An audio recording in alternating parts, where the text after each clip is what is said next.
Bonjour tout le monde et bienvenue à ce tout nouvel épisode de la semaine Halloween, troisième jour, et également troisième vidéo sur le creepypasta.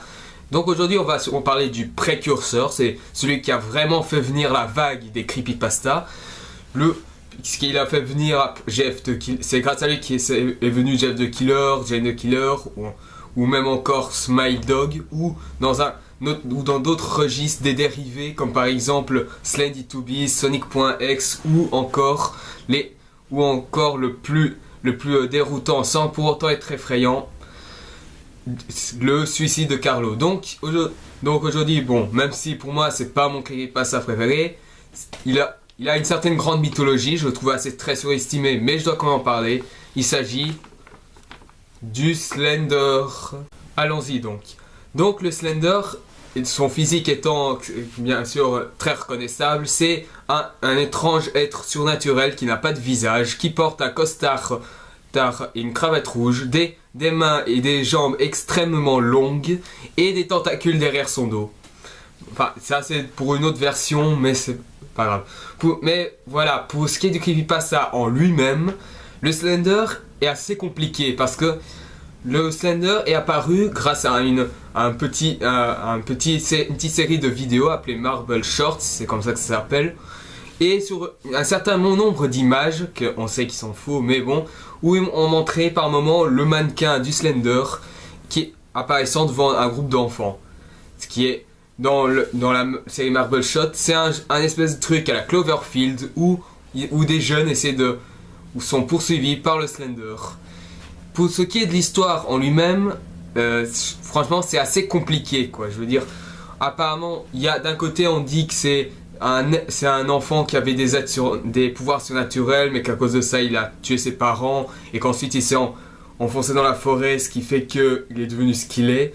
Ou encore dans une autre version, c'est à cause d'une expérience scientifique qu'il est devenu comme ça, qu'il a créé un certain nombre de victimes, puis ensuite il s'est attaqué à des enfants, il y a l'une des victimes qui a survécu, puis cette victime elle se fait tuer par le Slender, qui devient proxy, et puis il y a d'autres victimes qui arrivent. Voilà, je veux dire, résumer l'histoire du Slender, c'est vraiment compliqué parce que le Slender c'est un personnage assez particulier dans l'univers des creepypasta, même si c'est le premier dans son genre. Pourtant, voilà, le Slender, qui a eu un énorme succès, a eu droit à 2 jeux. L'un s'appelant tout bêtement Slender. Il y a eu apparemment, j'ai découvert une version sur internet, la très vieille version, dans lequel le Slendy2Beast s'est inspiré. Donc, en gros, t'es dans une forêt avec des maisons. Enfin, le truc banal, où tu dois trouver des pages. Ça c'est classique dans les Slender. Et bien sûr tu te fais poursuivre par le Slender. Le Slender te court directement après si tu as récolté un certain nombre de pages. Et bien sûr, comme dans le Slendy2Beast, il glisse. Ouais, il glisse. Et alors qu'en manière générale, les pouvoirs du Slender étant qu'il peut se téléporter.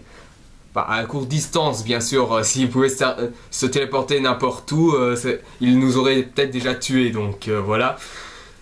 Pour ce qui est après du jeu, bon, j'ai vu plusieurs vidéos, c'était assez bien, une bonne ambiance, assez glauque par moment, assez surprenant pour les jumpscares, mais voilà. Pour moi, ça m'a pas vraiment effrayé, je veux dire, ok. Ils le font bien, l'ambiance est bonne, les jumpscares sont bien, là, le jeu est simpliste, mais ça reste jouable. Mais voilà, je veux dire, pour moi, il m'a pas plus surpris que ça, je veux dire. Oui, le Slender il m'a surpris, mais c'est juste que, ce que je veux dire par là, c'est que le jeu ne m'a pas donné une réelle sensation de frayeur pendant la nuit, quoi, je veux dire. Alors, pourtant, je sais très bien que des gens comme l'Anthony Sneraté, bon lui, il s'en est un peu foutu. Ou des gens aussi comme Alexis du Ciné Alex qui vraiment, il en chiait dans son froc. Ou encore Sophie HD qui elle aussi s'est bien fait surprendre. Il n'y a que ça que je peux dire comme mot. Mais bon, je ne peux quand même pas nier le fait que le Slender a quand même eu un certain impact sur le public lambda. sachez aussi que le Slender a eu un nouveau jeu, Slender The Arrival, qui a déjà été critiqué par plusieurs testeurs, qui apparemment est plus beau, mieux fait, et le Slender, ben, toujours plein de surprises. C'est tout ce que j'ai à dire. Mais bon, après, il y a les dérivés. Bon, il y a le Slendy Tobies, il y a le Poké Slender, il y a Illusion, il y a... Ouais, ces trois jeux-là, surtout s'inspirent du Slender. Il y a également... Après, c'est pas sûr, enfin, je ne suis pas sûr. C'est Amnesia. Bon, Amnesia, c'est un dérivé... pas vraiment un dérivé de Slender, c'est un jeu indépendant, mais qui s'inspire un peu du Slender. Pour ceux qui est du jeu, bon... Si vous voulez en savoir plus, allez voir la vidéo de Squeezie parlant de Amnesia et vous allez vite comprendre. Pour ce qui est des jeux Slender, vous pouvez voir ceux de Squeezie ou encore de celui d'Alexis du Ciné Alex et de Sophie HD. Parce que pour moi, voilà, le Slender, je sais pas. Déjà, je ne vois pas trop jouer à ce genre de jeu. Déjà que c'est un jeu du forme puzzle, et moi, tout ce qui est puzzle, c'est pas mon fort. Et donc voilà. Mais sinon voilà, Slender, même si je le trouve surestimé, voilà, il a eu son succès. C'est quelqu'un de surprenant. Ouais. Ça aurait été un peu trop rapide si bien sûr j'arrêtais maintenant, mais bon.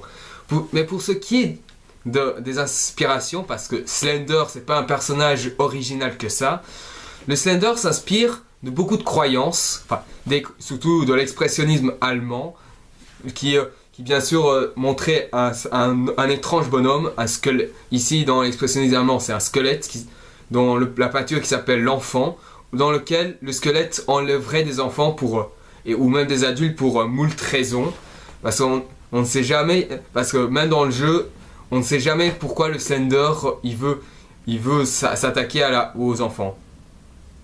Il a peut-être quelque chose de pas très net dans sa tête, ce Slender. Et surtout, il y a eu une petite croyance par rapport au Slender, qu'apparemment, ça aurait été un espèce d'esprit qui est associé aux arbres, et qu'apparemment ses bras, ses pieds, ses jambes, ainsi que ses tentacules, seraient un peu une symbolisation des branches. Bah, moi, franchement, je crois pas trop à cette version, parce que voyant quand même la longueur des bras, la longueur des bras et aussi des jambes et aussi comment sont faits les tentacules, ça m'étonnerait trop que ça ressemblerait vraiment à des arbres. Après, ce sont des croyances, mais bon, parce que les branches quand même, ça part un peu de partout. Je veux dire, tu as d'abord la tige, puis après il y a des petits bouts qui vont dans tous les sens. Ici, voilà, le Slender, il est plus montré comme une espèce de bonhomme, comme un homme normal, sauf que voilà, il est surdimensionné. Il a pas de visage, que des tentacules derrière son dos et des bras et des jambes qui sont exagérément grandes. Mais voilà, voilà, je veux dire, Slender, il est intéressant, il me surprend, même dans les vidéos sur les jeux, il me surprend dans des jumpscares. Mais voilà, il n'arrive pas à me donner la trouille bleue, quoi, je veux dire. C'est peut-être par le fait que peut-être parce que je ne suis plus effrayé par ce genre de choses, mais enfin peut-être parce que Slender c'est pas une créature qui me fait vraiment peur. Après tu me dis, mais alors t'as peur de quoi alors? Bah je vous l'ai dit, j'ai eu une petite peur bleue pour Jeff the Killer. J'ai pas eu de peur pour Jane Killer, mais ça c'était normal. Mais par contre, je vais vous donner un petit quelque chose. Les Slendy Tobies ainsi que Sonic.exe, eux, ils m'ont vraiment effrayé, je veux dire. Bon, les Slendy Tobies, c'est vrai que c'est en gros les Teletubbies, mais qui ont été modifiés pour qu'ils soient plus effrayants.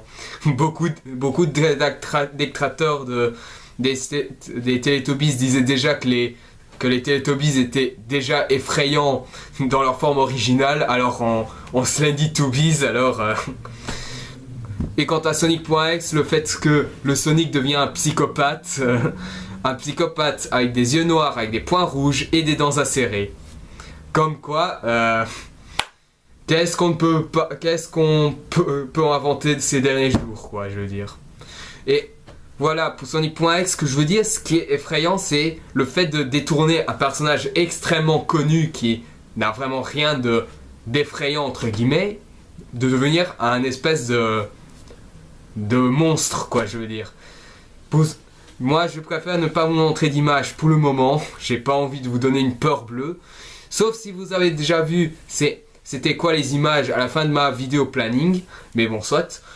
Mais bon, vous avez quand même compris par rapport à cela où se trouve le Slender. Enfin, le Slender pour moi, c'est un creepypasta qui est intéressant, mais voilà, qui me surprend, mais c'est pas... il me fout pas la trouille, quoi.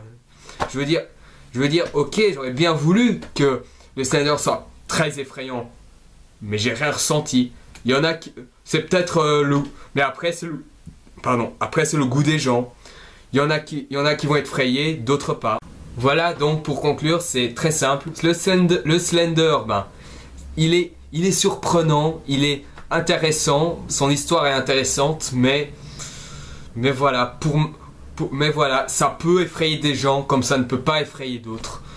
Il y en a qui ont été vraiment effrayés par ce mec, mais pour ma part, voilà quoi, je veux dire, si je devais jouer au jeu Slender, j'aurais eu la même sensation que quand je regarde des vidéos de base sur le jeu, quoi. Je veux dire, ça me surprendrait, mais ça ne me donnera pas la trouille assurée, quoi.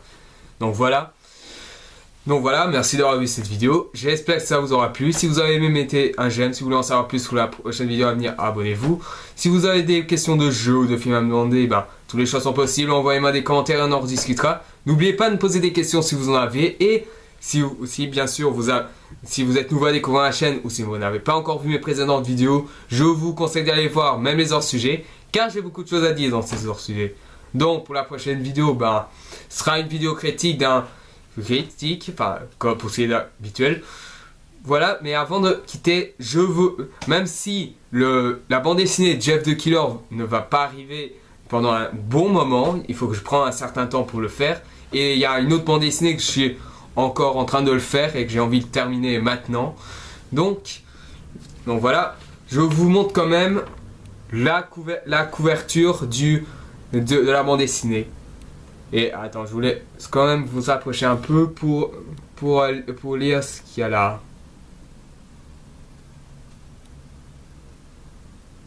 Ça va, vous avez tout lu?